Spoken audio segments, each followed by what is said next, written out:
Beleza. Cara, olha só, a minha história talvez é a história de centenas de ministros muito parecidas, né? Eu nasci num lar cristão, nasci na igreja e minha família toda é cristã, da Assembleia de Deus aqui na minha cidade.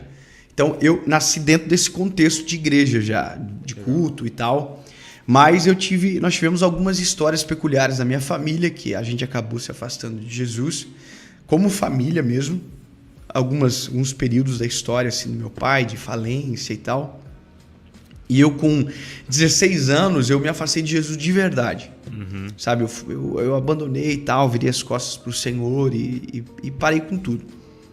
Só que é aquele negócio, né, cara? A gente criado numa igreja e Deus sempre falava muito com a gente, assim, Deus usava profetas e o Senhor sempre movia muito o meu coração para aquilo que eu faço hoje. Desde pequeno, eu sempre gostei de servir na igreja e tal, Eu era, por exemplo, o cultinho de criança, eu era o único que cantava. Uhum. Teatro, eu era o único que queria fazer. Eu sempre gostei muito, sempre quis servir, sabe? E aí, cara, com 16 anos me afastei. E eu voltei com 19 anos de idade, cara. Com 19 anos de idade foi quando eu voltei para Jesus de verdade. Eu tive uma experiência com Deus muito forte Como é que foi? De uma resposta de Deus. Eu era formando em Direito, estava estudando Direito. Uhum. Na verdade, estava bem no início da carreira jurídica e tal. E tem um determinado momento da nossa vida que a gente pensa que a gente tá, cara, tô bem, tô no auge, tá tudo sob o meu controle, não preciso de mais nada, tá tudo dando certo e tal. E eu tava nessa pegada, cara. Tava dando tudo certo, tava na faculdade, eu tinha ganhado um prêmio na época de garoto calouro com a minha esposa, tava fazendo propaganda de televisão pra universidade, tava inventando um monte de coisa, tava bem envolvido assim, e longe do Senhor. Uhum, na sua vida profissional. Aí no dia 23 de abril de 2009, uma quinta-feira, eu acordei de manhã e, cara, aquele dia eu experimentei do pior que o inimigo poderia fazer comigo, sabe, cara? Assim, de angústia, de sensação de morte, emocional de olhar mesmo. pra minha vida, isso, cara, e espiritual também, sabe? Porque eu vi quão vazio eu estava, quão distante. Cara, foi uma coisa muito doida, porque foi uma sucessão de várias coisas. Eu vou poupá-los aqui, porque são coisas até muito pessoais. Sim, sim. Mas que me feriram demais, me tiraram o meu chão. E aí, cara, é onde o ser humano lembra de Deus, né? Quando o chão vai embora, sim. A gente, cara, peraí, eu tenho uma promessa do Senhor sobre mim. Será que ela existe? Será que ela ainda está de pé? Será que Deus realmente tem um plano comigo e tal? E foi o que eu fiz, cara. Eu procurei naquele dia um irmão que passava por mim, porque orar no monte sempre e tal. Tentei encontrar ele para ver se ele me levava para orar.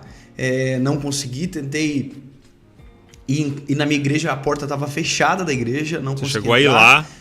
Fui na porta da igreja, cara. Tinha uma pantográfica. Eu me lembro que eu tava chorando assim, cara, e a igreja fechada. E aí, cara, eu fui para casa. E aí no meu quarto, no chão do meu quarto, eu fui pro cantinho da cama assim, dobrei os meus joelhos e falei: Jesus, olha, eu cansei, Senhor, eu quero morrer. E abri meu coração, cara. Foi talvez a oração mais sincera da minha vida que eu fiz pro Senhor naquele dia. E eu falei: Jesus, se tem alguma esperança comigo, se o Senhor realmente tem um plano com a minha história, se o Senhor quer me usar realmente para a tua glória e tal, eu preciso que o Senhor fale comigo, senão eu vou morrer. E aí, cara, eu peguei uma Bíblia, fui no quarto da minha mãe, peguei uma Bíblia, que era a Bíblia que meu avô havia deixado de herança e tal, e abri um texto bíblico e abri Salmo 116. Amo ao Senhor porque Ele ouviu a minha voz e a minha súplica, porque inclinou para mim os seus ouvidos. Porquanto invocá-lo-ei enquanto viver, cordéis da morte me cercaram, angústia do inferno se apoderaram de mim. Encontrei angústia e tristeza e disse: ó Senhor, livra a minha alma. Cara, era a minha oração, era aquilo que eu estava vivendo, cara. E, cara, eu chorei muito. E eu falei: Jesus, se é real, se isso não é algo sorte, eu preciso que o Senhor fale comigo de novo. Aí fechei a Bíblia e abri. Isaías 60, levanta-te e resplandece, porque já vem a tua luz e a glória do Senhor vai nascendo sobre ti. Obviamente que isso não é uma doutrina, é uma experiência, né? Foi o que aconteceu comigo e foi o que foi suficiente para eu tomar a melhor decisão da minha vida, cara. coloquei o meu rosto no chão, cara, eu falei, Senhor, eu nunca mais vou te abandonar. Jesus, eu vou te servir com toda a minha vida, com tudo aquilo que eu puder, Senhor, eu estou à tua disposição. Eu fiz 30 dias de oração de madrugada, cara. Quando terminou, cara, eu era outro garoto. Meu Sério? namoro com a minha esposa, que é a minha primeira namorada, mudou. Tudo mudou, cara. Eu digo assim, cara, que o se tornar crente, né? Ou se tornar evangélico, cristão, cara, pra mim foi uma metamorfose absurda. Foi tão genuína a transformação que eu tive da parte do Senhor, que no outro dia tinha algumas músicas que eu gostava de ouvir, por exemplo, e cara, que me deu ânsia de vômito. Coisa muito doida, assim, muito doida. É, sério mesmo. Cara, isso é muito louco. Eu ouvi... Não tem a parada de ser música do mundo, música gospel. Não, aquela música, aquela letra que eu não sabia o que era tal, mano, me deu ânsia de vômito. E você diz ânsia literal, assim, tipo... A ânsia literal, cara. Uau. Eu tava dentro do carro com um amigo meu, um Fox, eu me lembro como se fosse hoje. Ele ligou, cara, eu comecei a falar, meu Deus, cara, tô passando mal. Cara, pode baixar a música? Cara, baixar a música e acabar o mal-estar. Foi muito doido, louco, cara. Foi cara? muito. Espírito Eu digo assim Santo que. agindo em nós, né? Exato, cara. E eu vejo, Douglas, que o Senhor, ele tem pressa. Ele tem pressa em nos usar. Ele tem pressa em completar a boa obra dele em nós. Então, cara, eu tava retardando o processo há muito tempo. Então, cara, parece que assim, ou Deus fazia de uma vez comigo, ou eu não sei. Então, foi isso, cara. Aí eu apaixonei por Jesus loucamente, cara, de verdade. Eu fui para uma igreja de bairro, não na que eu era antes mesmo? e tal. Fui servir, cara, 6 meses na igreja, eu era líder de jovens. E, cara, ali comecei. Minha primeira pregação foi o meu testemunho do que Jesus havia feito na minha vida. E começou, cara. Aí vem as nossas... como é que é? Os nossos desafios, né?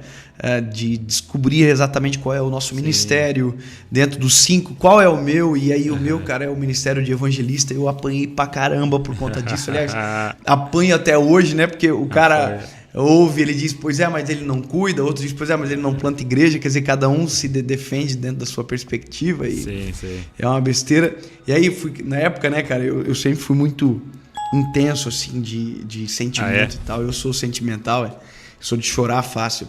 E quando eu comecei a pregar, cara, eu chorava muito. Porque aquilo tinha... Eu choro até hoje, mas eu chorava muito mais. Sim. Porque aquilo era a minha vida, cara. Entendeu? Eu falava e aquilo era eu. Sim. Cara, foi um período muito... Foi muito especial da minha vida com o Senhor. Isso é muito legal, que cara. me moldou muito, sabe?